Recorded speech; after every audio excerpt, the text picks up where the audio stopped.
বন্ধুরা থাম্বনেল এবং টাইটেল থেকে যে ভিডিওটা যারা ওপেন করছেন ভিডিওটা অবশ্যই সম্পূর্ণ দেখবেন। বন্ধুরা মালয়েশিয়াতে যারা আছেন মে ব্যাংকের অ্যাকাউন্ট আছে, আপনারা হয়তো ক্যাশ উইথড্র লিমিট এবং ট্রান্সফার লিমিট চেঞ্জ করতে অথবা বাড়ানোর দরকার পড়ে। সেটা কিভাবে আপনার এটিএম বোর্ড থেকে আপনার কার্ড ঢুকিয়ে কিভাবে খুব সহজেই ক্যাশ উইথড্র লিমিট 10,000 থেকে 20,000 করতে পারবেন, ক্যাশ ট্রান্সফার লিমিট 10,000 থেকে 20,000 করতে পারবেন, খুব সহজে কিভাবে করবেন আজকের ভিডিওতে দেখাবো। তো বন্ধুরা ভিডিও লাস্ট পর্যন্ত দেখতে থাকুন, সঙ্গে থাকুন। বন্ধুরা আমার চ্যানেলে যে আপনারা নতুন হয়ে থাকেন অবশ্যই আমার চ্যানেলটি সাবস্ক্রাইব করে নেবেন, পাশে থাকা নোটিফিকেশন বেলটি অন করে দিয়ে অলেতে সিলেক্ট করে রাখবেন সবার আগে নোটিফিকেশন পেতে। অলরেডি যারা সাবস্ক্রাইব করেছেন তাদেরকে অসংখ্য ধন্যবাদ। তো বন্ধুরা কথা না বাড়ে চলে যাব এটিএম বোর্ডে।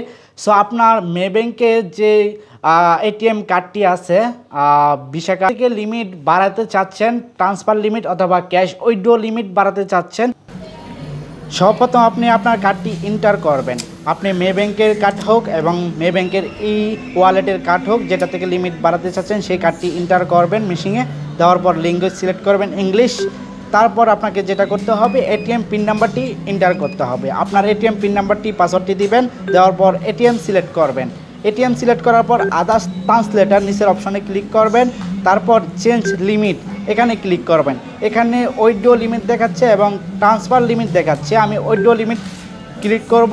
তারপর এখান থেকে লিমিট সিলেক্ট করতে পারবেন কত হাজার, আমি 10,000-এ ইয়েস করে তারপর আপনি পাসপোর্ট নাম্বারটি, যে পাসপোর্ট নাম্বারটি দিয়ে আপনার অ্যাকাউন্টটি খুলেছিলেন সেই পাসপোর্ট নাম্বারটি এন্টার করবেন। সো আমি পাসপোর্ট নাম্বারটি এন্টার করে ইয়েস করব।